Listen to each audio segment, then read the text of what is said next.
Hi friends, welcome you all to my YouTube channel the journey of life. Friends, आज हम इस topic पे बात करेंगे। आज हमारी बातचीत का जो विषय होगा वो ये होगा कि इष्ट देव कौन होते हैं, हम किसे अपना इष्ट देव मानते हैं और इसका अर्थ क्या होता है। सारी बातें करेंगे हम इसी विषय पे। लेकिन हाँ, एक रिक्वेस्ट है आपसे कि अगर आप चैनल पे पहली बार आए हैं तो सब्सक्राइब कीजिए, वीडियो को पूरा देखिए, लाइक कीजिए और दोस्तों के साथ भी शेयर कीजिएगा। फ्रेंड्स, अगर हम इष्ट देव की बात करें तो इष्ट देव कौन होते हैं? जिनके साथ हमारा भावनात्मक रूप से जुड़ाव होता है, जिनसे हम इमोशनल या स्पिरिचुअल कनेक्शन फील करते हैं, वो हमारे इष्ट देव होते हैं। अलग अलग रिलीजन्स में अलग अलग तरह के देवी देवता और उनके स्वरूप हैं। उसके बारे में मैं ज़्यादा बात तो नहीं करूँगा, लेकिन हाँ, हम सभी किसी न किसी एक ऊर्जा के साथ हम एक जुड़ाव महसूस करते हैं। जैसे मान लीजिए कि आप ऐसे बहुत सारे लोग होंगे जो किसी भी मुश्किल के समय में हनुमान जी को या बजरंग बली को याद करते होंगे, तो वो आपके इष्ट देव हैं। अगर हम में से कुछ लोग ऐसे हैं जो एकादशी का व्रत रखते हैं या भगवान विष्णु के बताए मार्ग पर चलने का प्रयास करते हैं, तो भगवान विष्णु हमारे इष्ट देव हुए। ऐसा नहीं है कि आप अपने ही धर्म के अनुसार ही किसी देवी या देवता की पूजा करें। कभी कभी क्या होता है ऐसा ना कि हम किसी एक धर्म को मानते हैं, लेकिन किसी दूसरे धर्म में जो उनके जो देवी देवता हैं या उनके जो महापुरुष हैं, अगर हमने उनके बारे में सुना है, उनके बारे में पढ़ा है और हम उनसे काफ़ी हद तक प्रेरित हुए हैं, मोटिवेटेड हुए हैं, तो हम उन्हें अपना इष्ट मानने लग जाते हैं। इसमें कोई बहुत बड़ी बात नहीं है। जैसे कि अगर मैं अपनी खुद की बात करूं तो मैं भगवान बुद्ध को भी मानता हूं और भगवान विष्णु, वो भी मेरे लिए पूज्य हैं, आराधनाएं हैं वो मेरे। इसके अलावा अम्बे माँ के जितने भी रूप हैं, माँ दुर्गा के जितने भी स्वरूप हैं, उनकी भी पूजा आराधना मैं करता हूँ।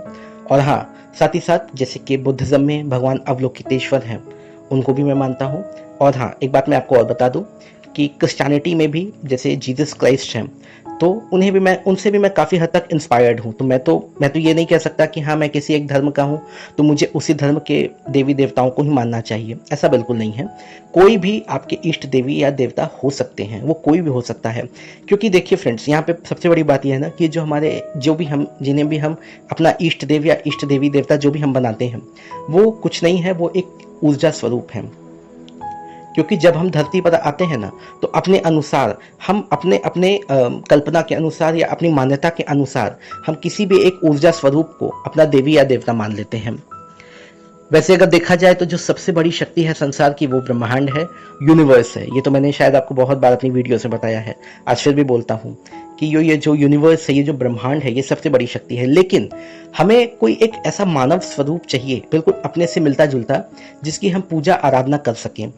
क्योंकि यूनिवर्स या ब्रह्मांड, इसकी कल्पना करना तो हमारे लिए कभी कभी मुश्किल होता है, लेकिन अगर हम किसी देवी या देवता को अपना इष्ट मान लें तो उसकी भक्ति करना, उसकी आराधना करना, ये हमारे लिए काफ़ी आसान हो जाता है, काफ़ी जो है कि हमारे लिए सुलभ हो जाता है।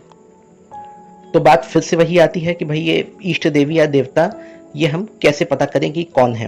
वैसे तो अगर आप सनातन संस्कृति की बात करें तो राशि के अनुसार या कुंडली के अनुसार भी अपने अपने इष्ट देवी या देवता जो है वो निर्धारित होते हैं, लेकिन मैं आपको ये सब करने के लिए बिल्कुल नहीं कहूँगा।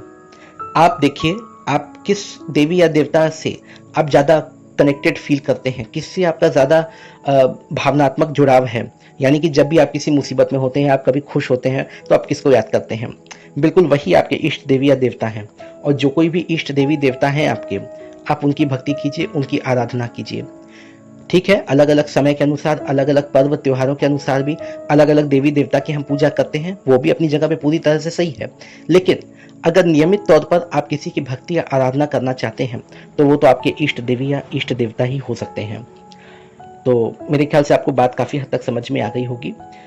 इसमें मैं आपको एक बात फिर से बता दूं कि यहाँ पे रिलीजन या धर्म कोई मायने नहीं रखता है। आप किसी भी धर्म के हो सकते हैं और किसी दूसरे धर्म के देवी या देवता को भी अपना इष्ट मान सकते हैं। एक से ज़्यादा भी इष्ट देवी देवता हो सकते हैं, इसमें भी कोई बुराई नहीं है। लेकिन हाँ, सबसे बड़ी बात यह है कि हमारा भावनात्मक रूप से उनसे जुड़ाव होना चाहिए और हमारी विश्वास और हमारी आस्था उनसे जुड़ी हुई होनी चाहिए। So that's all guys, thank you so much, God bless you all.